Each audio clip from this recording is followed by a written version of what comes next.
예수 그리스도 제27장 주에 1. 부자와 청지기. 어느 부자에게 청지기가 있었다.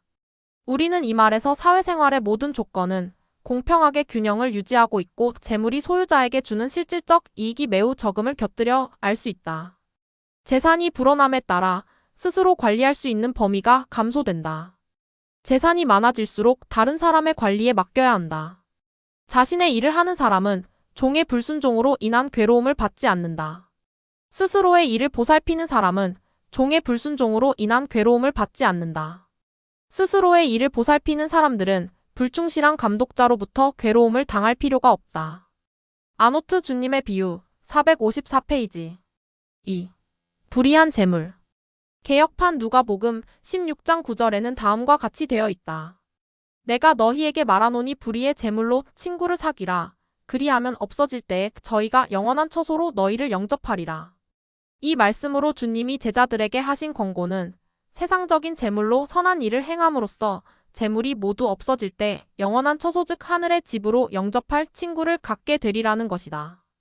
대조법을 사용한 비유를 연구할 때는 극단적인 해석을 피해야 한다.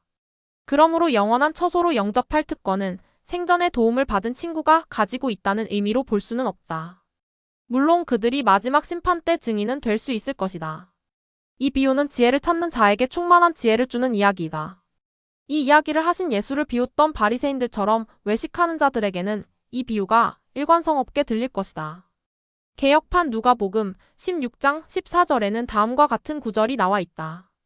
바리새인들은 돈을 좋아하는 자라이 모든 것을 듣고 비웃거늘. 3. 나사로와 다이브즈. 성경에 기록된 주님의 모든 비유 중에서 개인의 이름이 등장한 것은 이것뿐이다. 이 비유의 나사로라는 이름은 또한 예수께서 사랑하시던 사람의 이름이기도 하다. 그는 이 비유를 말씀하신 다음에 무덤에 며칠간 누워있던 나사로를 살리셨다. 엘리아살의 헬라어식 변형인 이 이름은 하나님께서 나를 도와주신다는 의미이다. 많은 신학 저서에는 이 비유에 나오는 부자의 이름이 다이브즈로 되어 있으나 성서에는 없는 이름이다. 다이브즈는 부유한의 의미를 가진 라틴어 형용사이다.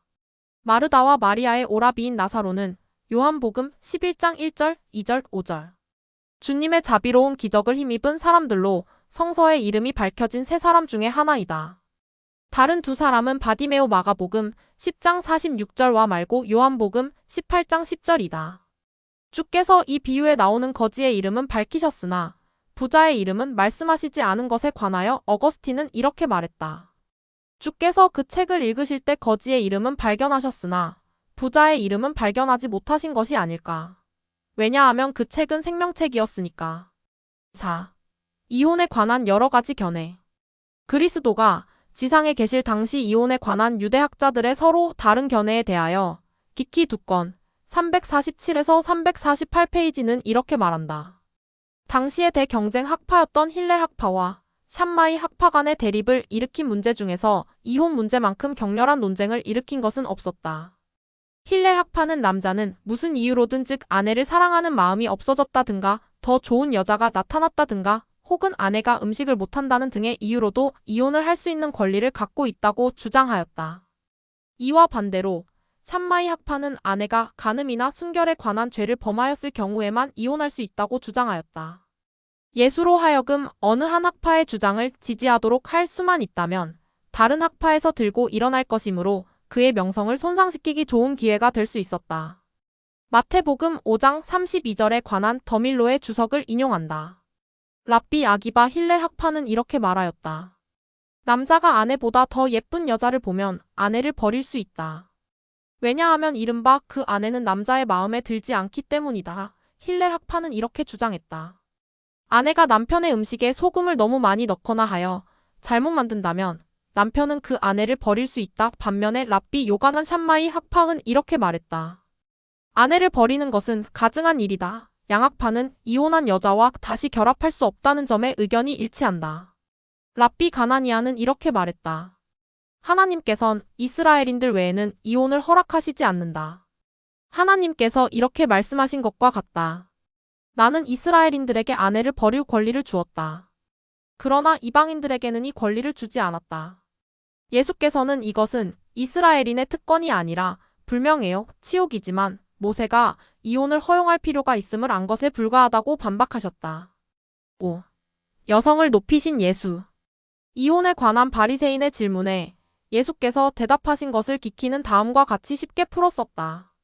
그러므로 내가 너희에게 말하노니 누구든지 결혼의 본질인 일체성을 파괴하는 음행을 한 영고 외에 아내를 버리고 다른데 장가드는 자는 간음함이니라.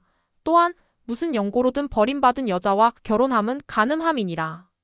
이는 그 여인이 하나님 보시기에는 여전히 먼저 남자의 아내임이니라. 이 말씀은 질문한 자들의 입을 막았을 뿐만 아니라 한 걸음 더 나아가 매우 깊은 의미를 지니고 있었다.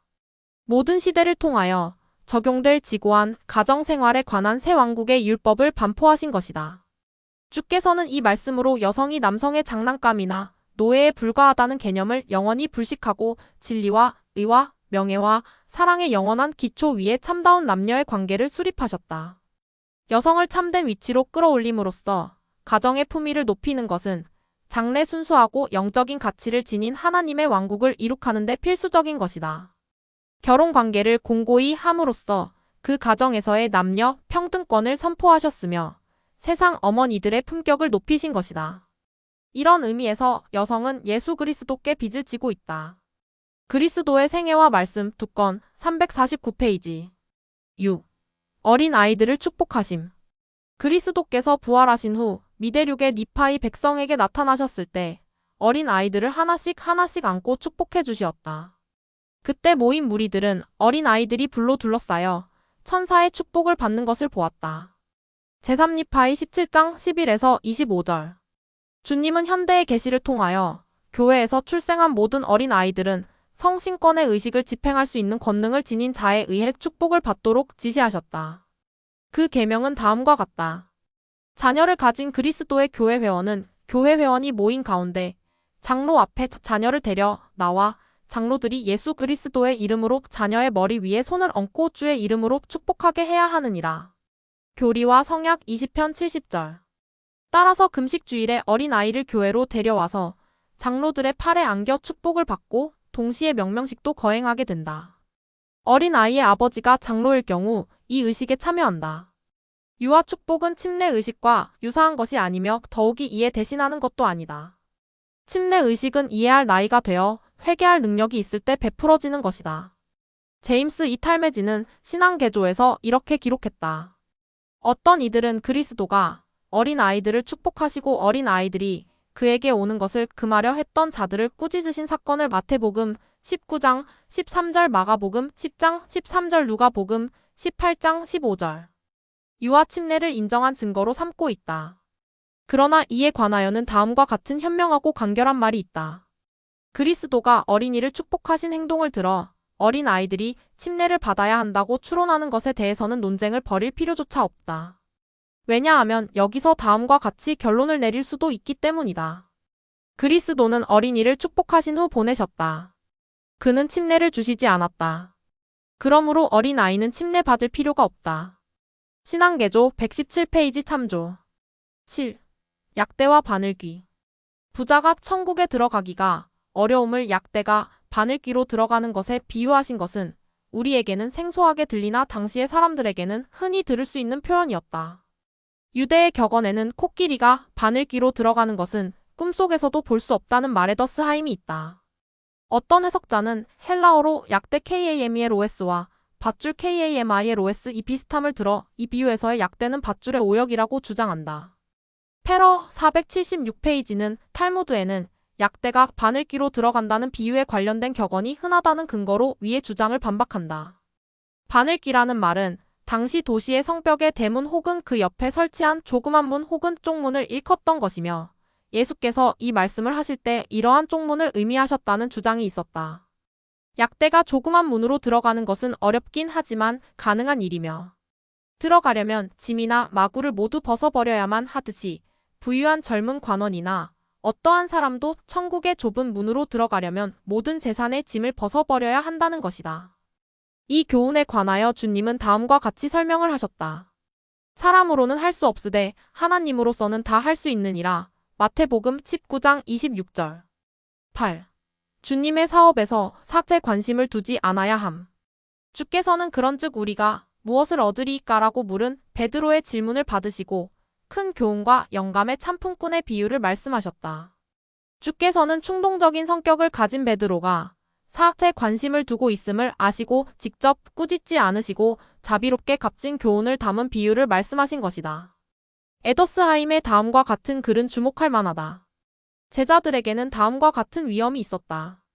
즉 죄사함을 비는 세리를 보는 바리새인의 느낌이나 돌아온 탕자인 동생을 보는 형의 느낌과 비슷한 감정에 빠질 위험, 왕국의 성격과 왕국에서의 혹은 왕국을 위한 일과의 올바른 관계를 오해할 위험 등이다. 포도원의 품꾼의 비유는 이러한 위험에 관한 것이다. 그리스도께서 밝히신 원칙은 이러한 것이다. 그를 위해 일을 하면 언제나 보상을 받으나 어떤 이유로 하여 예측은 할 수 없으며 누구나 스스로 의롭다 할 수는 없는 것이다. 일을 하면 적어도 우리가 보고 판단하기에 항상 더 큰 보상을 받게 된다고 할 수는 없다. 반대로 처음 된 자로서 나중되고 나중된 자로서 처음 될 자가 많으니라. 나중된 모든 사람이 꼭 먼저 되는 것이 아니고 그렇게 될 자가 많은 것이다. 그리고 이러한 것이 잘못된 일은 아니다. 합당한 봉사에 대한 약속이 주어졌다 하더라도 스스로 주장할 권리는 아무도 지니고 있지 않다. 영적인 자만이나 자기 주장은 하나님과 우리의 관계를 오해하거나 다른 사람을 대하는 올바른 마음가짐이 없는 데서 나오는 것이다. 즉 이러한 것은 정신적, 도덕적 불합당성을 드러내는 것이다. 품꾼의 비유는 이에 관한 것이다.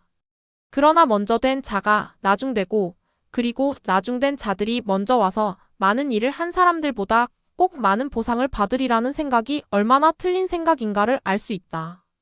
요컨대 그리스도를 위한 일을 양적으로 생각할 수 없으며 일꾼이 언제 그리고 왜 왔느냐를 우리가 판단할 수 있는 것은 아니지만 이 비유는 역시 새롭고 여러 면에서 매우 큰 위로를 주고 있다.